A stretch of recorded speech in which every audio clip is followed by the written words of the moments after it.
years, anche but maybe perché that was also due to the almeno una fact that decina d'anni, that's at least cioè, che now tutta 10 una years serie di that a whole matematici series e of di didatti della mathematicians matematica and of lavorano sulla mathematic matematica per data are problemi, being sulla matematica che posed parte according da to problemi del mathematics, mondo reale e according non to tutti real si life sono visti, problems. And allora we've anche seen the perché results, we've seen the vedete che effects dal of all this. 2006 ad And you can oggi, sulle see that indagini after OCP, i medici del nostro paese, 2006 pur quando onwards le situazioni in di our queste country, eventuali even if there are some differentiated resources and results at territorial level, our country did pick up and now is aligned to the other countries. But we are lagging behind in the reading and science, as you can see.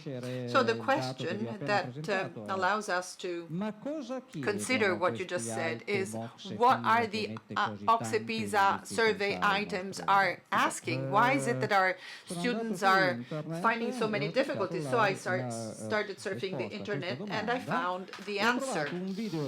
But what I found was a video from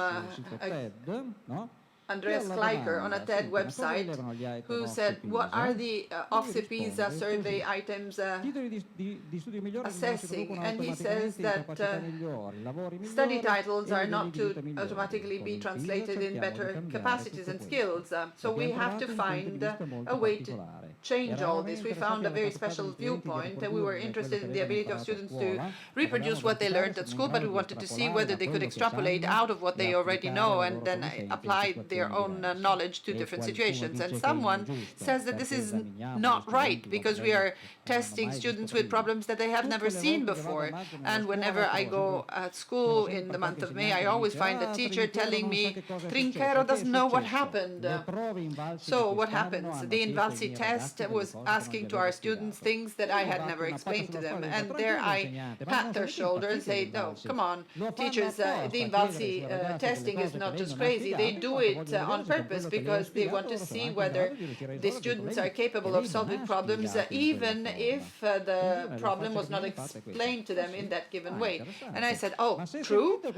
Then that's interesting. But then if you follow that logic, then you have to consider it in just your own life, because real life assessment is not the one that tells us to learn what we've learned at school, but rather whether we adjust to changes, we adjust to something that was never created, using technologies that were never invented and solving problems that we cannot anticipate today. So your students will access active life in some 15 years, but we wonder whether that world in 15 years from today is going to be just the same as today. In given ways, yes, in given ways, no. So we cannot explain everything about everything, and we cannot give them a way to solve all of the possible contemporary problems. So in 15 years from today, there are going to be problems that we could not envisage that will allow them to be met by difficulties. So trying to teach them everything, which is exactly what my colleague said, is a strategy which is a losing strategy. Much better to have a teaching method which allows our students to solve new problems, even if they have never seen them in that way. And if I allow for that teaching method, I will help them for their present life, but also for their future life. And if I do not allow for that teaching method, then maybe I will help them in their future or present life, but maybe I will not for the future. So we are talking about teaching to learn. What does that mean? This brings me back to the European recommendation dating back to 2006, which is what was then adopted by the new national guidelines. And there are, I believe, some keywords there that need to be considered as a model. Here they are. Perseverance in teaching and learning, organizing one's own learning, even through an effective management of time and of information, both at individual and at group level. Highly interesting.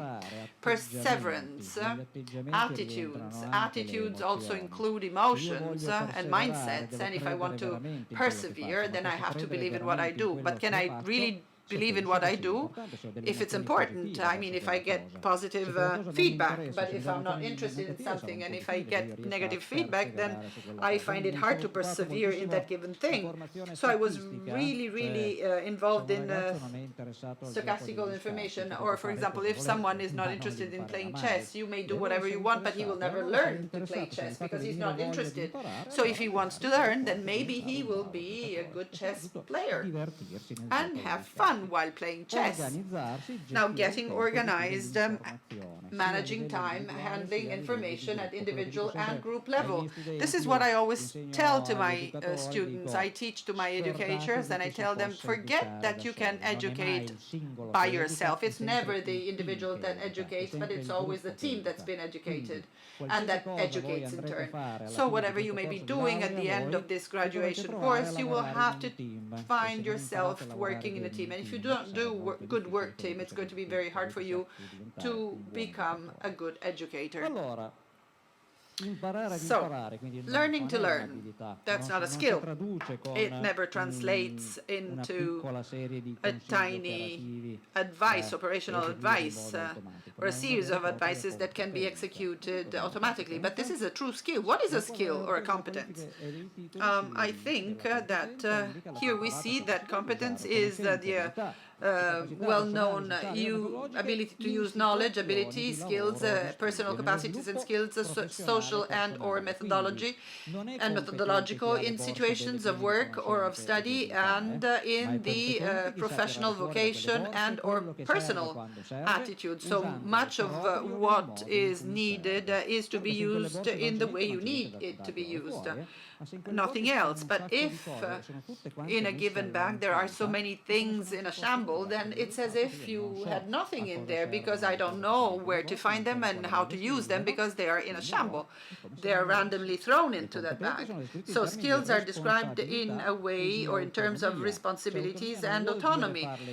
Now, autonomy doesn't mean that you're doing things alone on your own, but knowing when I do it alone, when I should be asking for some help to others, and when to look and seek for information while surfing on the net, and taking upon oneself the responsibility of what you're doing, meaning that you can explain and you must explain why you should be behaving that way. So if this is a skill, then the difficulty at school is what? Well, I tell you that you have to find an indicator, the indicator of performing with some skill. So when to be skilled and when you are not skilled. Now, this indicator is the ownership of resources, knowledges, abilities, basic skills, attitudes towards a given task.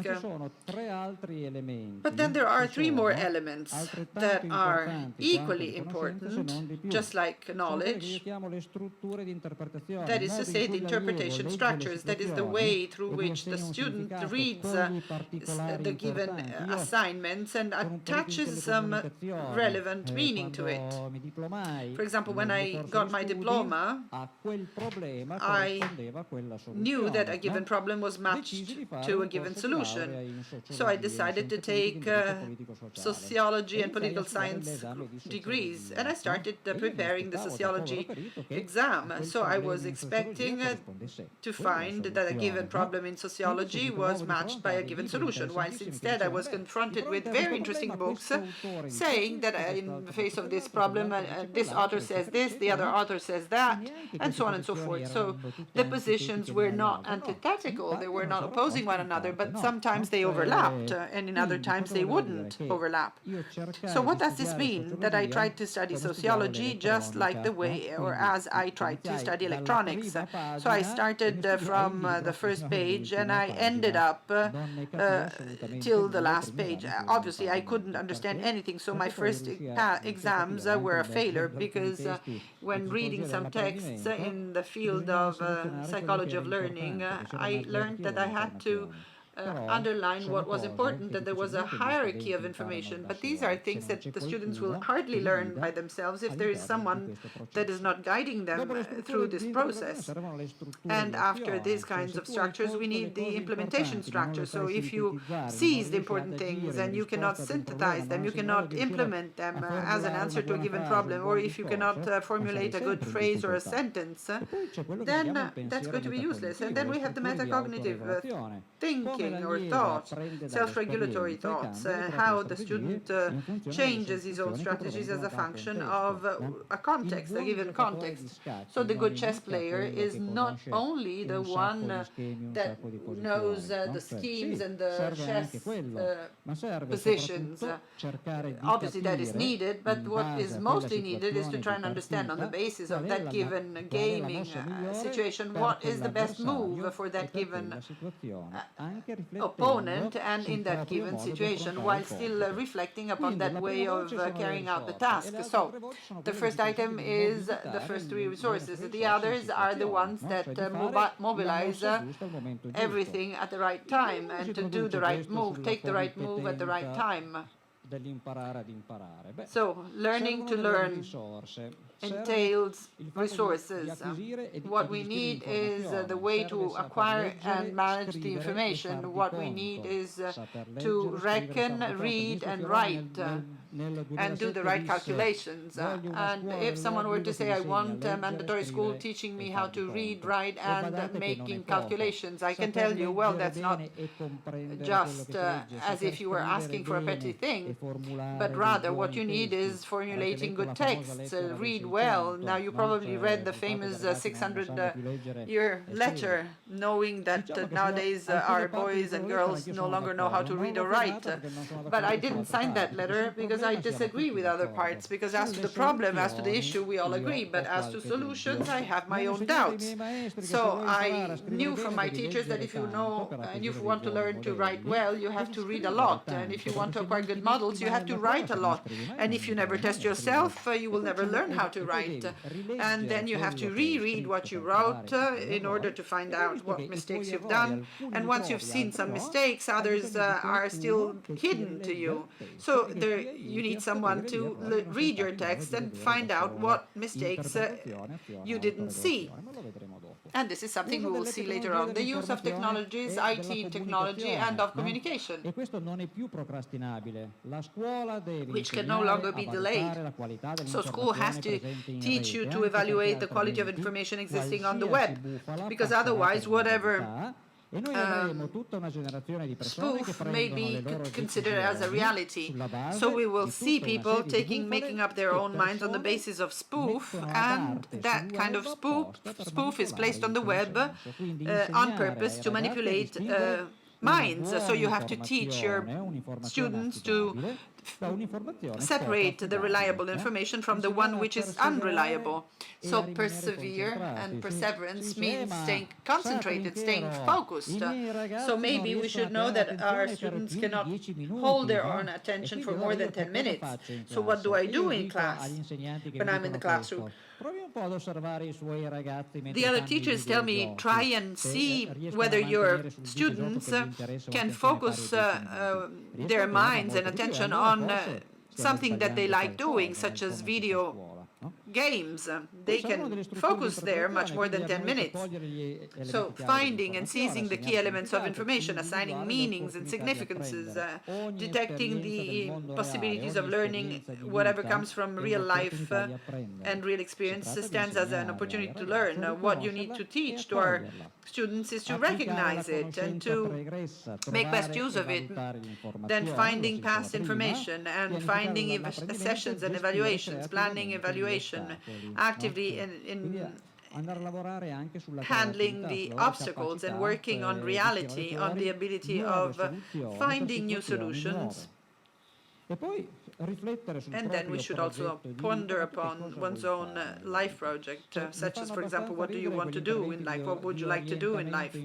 So first you have to have some guidance, and maybe someone telling you that maybe you could take a test and try and see whether you're more of a traditional person. Now choosing a high school, senior high school is not a life project, but by doing that you're reaching and realizing that kind of guide project and supporting one's own choices while learning and then changing them whenever needed. That's another important thing, helping you to find out your own mistakes and judge them. Now on a practical level, what should we be doing in a classroom then? For so many years I've been doing some training at school as to the use of the teaching procedure and process. And I must also say that with respect to what was said by the main actors is something that was highly interested in kindergarten school. So substantially what we are doing is working on open-ended works, and this seems to be solved in a given way where you can extrapolate the significance from the text, or maybe you could invent a solution to a given problem which was never seen or met by you in that given shape or form. So we have to work in couples, targeted couples. One is the good student, more proficient, and the one is less good, less proficient. But then at the communication stage, the less proficient student has to narrate this solution in a limited time and has to say which solution he found or which solution the couple found and adopted to that given problem, and why that is it that that's a real solution. So what is the teacher doing? He is doing an analysis, so he splits the board into different columns, good ideas and debatable ideas, objectable ideas, which could be even wrong, but if you write that clearly, then the student will never share them with you. So here the boy or the girl or the student have to be free to express freely their own thinking models.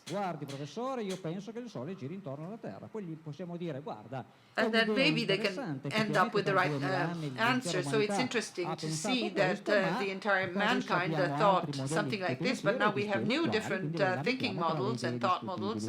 So maybe this could now be considered as something objectable.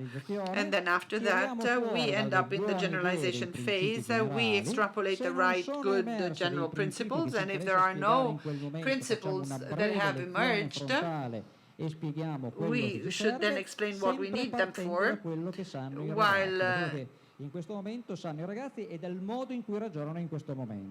approaching them in a way which tells us whether it's the right or wrong moment. So whenever we found the principles, the mathematical principles, we should then allow for new mathematical problems with an extra difficulty, so that when asking our male students to do a given thing, then we end up in a new experiential cycle.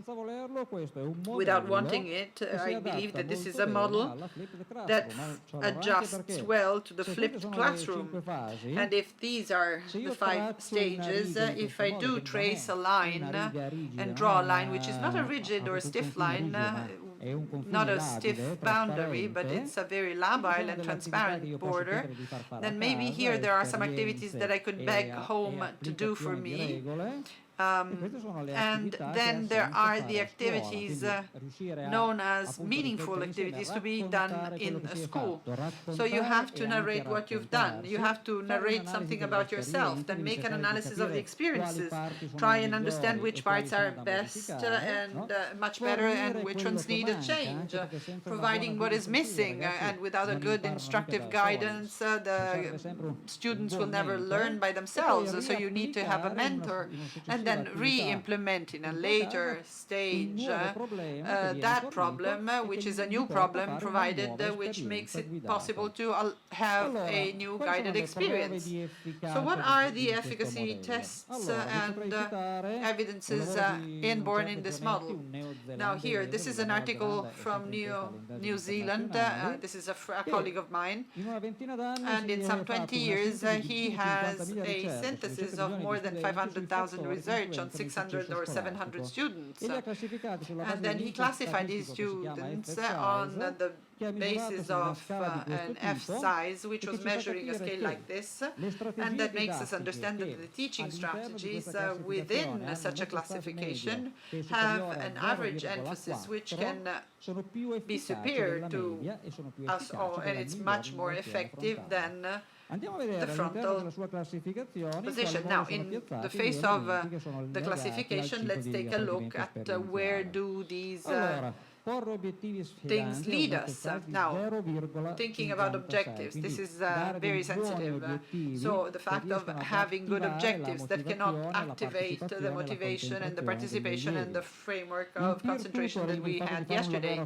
Now, obviously, I would have very much liked to have a couple work, one being the best of the two in terms of experience, and the fact of having boys and girls narrate during their own experience phase, and if you make them narrate it, they have to ponder upon that and they have to reflect, so they can learn it by just doing it.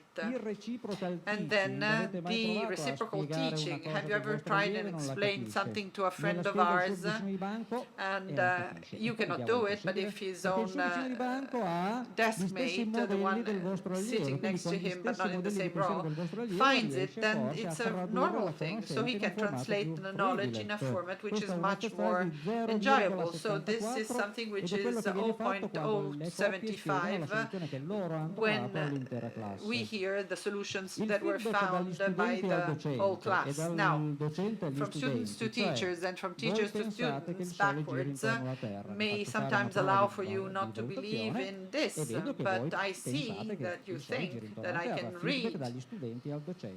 And then there is another counter feedback, i.e. explaining to me why this is not improving. That is something. Questo ha un FSI di 0,73. So this is something that accounts for 0.73, which is the feedback. And whenever you have an experiential experiment, you are administering a way or a sort of assessment-based form. And then in the stage of generalization, you can provide whatever is needed and what's been done in the appropriate way. And here we had 0.90. So the cognitive tools and attitudes. If the boy will have to verbalize his own strategy, then he has to ponder upon. And then how many more couples statistically suffer at the problem and solved it? So who's right or who's wrong? We can't say that. It's hard to say. But you're mandatorily obliged to reflect upon what you have done. And here again we see a different rate, 0.69. And the problem-solving teaching, the fact of giving good strategies and good solutions to paradigm parents makes it so that we are not getting that. And the paradigmal elements with an 0.57 kind of degrees.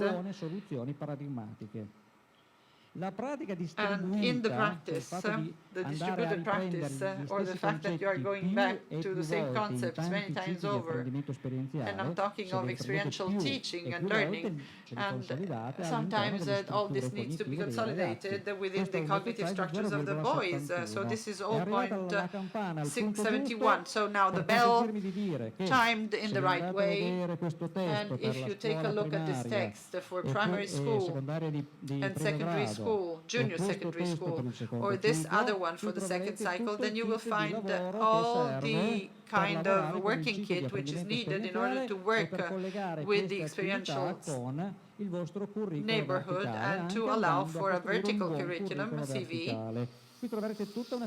And here you will find a series of activities well ready and well experimented by many more, which have been working on this. Now, let me leave you with a sentence which was similarly, and probably the word spoken by Confucius, give a fish to a man and you will feed him for a day, but teach him to fish and he will feed him for the rest of his life.